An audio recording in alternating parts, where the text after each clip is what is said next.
பெரண்டை clean பண்ணியாச்சு. ம் சரியா? அது இந்த 4 மூலையில் அந்த இதாகத்தான் இருக்கும்ல, க்ளீன் பண்ண என்னாச்சு, இந்த 3 விரல எரியுதா இல்லை பிக்குதான்னு தெரியல. ஒரு மாதிரி கால் விருத்த எப்படி இருக்கு, சுறுசுறுன்னு. அதில் அதோ ஒரு மாதிரியாவே ஒன்றுமே இருக்குது. அதை க்ளீன் பண்ணி இது வந்து கொஞ்ச நேரம் வெயிலில் வைக்க சொன்னாங்க. நானும் சரி கொஞ்ச நேரம் வச்சு, இப்போ வேறு காலை சமைக்கணும், டைம் ஆச்சா, அதனால் க்ளீன் பண்ணது போக இது இவ்வளோ மிச்சம் இருக்குது. ஆனால் இன்னும் நல்லா வெயில வாட விட்டு செஞ்சால் தான் நல்லாயிருக்கும் அப்படின்னாங்க. சரி இது வரைக்கும் போதும் அப்படின்ட்டு நான் வந்து எடுத்துட்டேன். சரியா? இது வெங்காயம் உரிச்சு வச்சுருக்கிறேன்.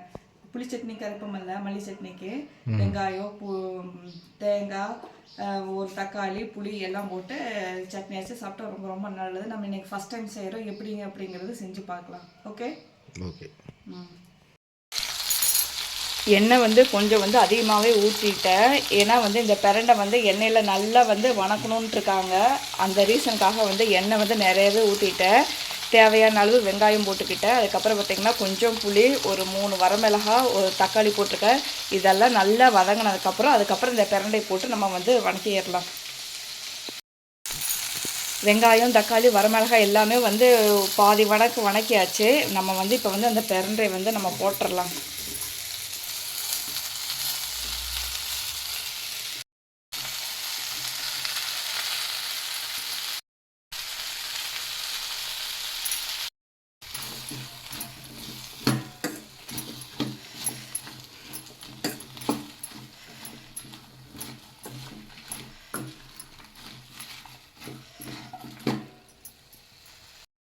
பார்த்தீங்கன்னா இந்த அளவுக்கு வந்து எண்ணெய் ஊற்றினா தான் வந்து பிரண்டை வந்து நம்ம வந்து நல்லா வணக்க முடியும்.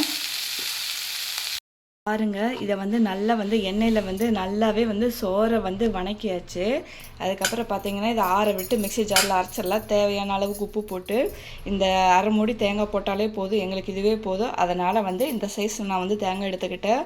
உங்களுக்கு வந்து சட்னி நிறையா வேணும் அப்படின்னா நீங்கள் வந்து பெரிய சைஸ் தேங்காய் கூட போட்டுடலாம். இது வந்து சூடாகினதுக்கப்புறம் நம்ம அரைச்சிடலாம்.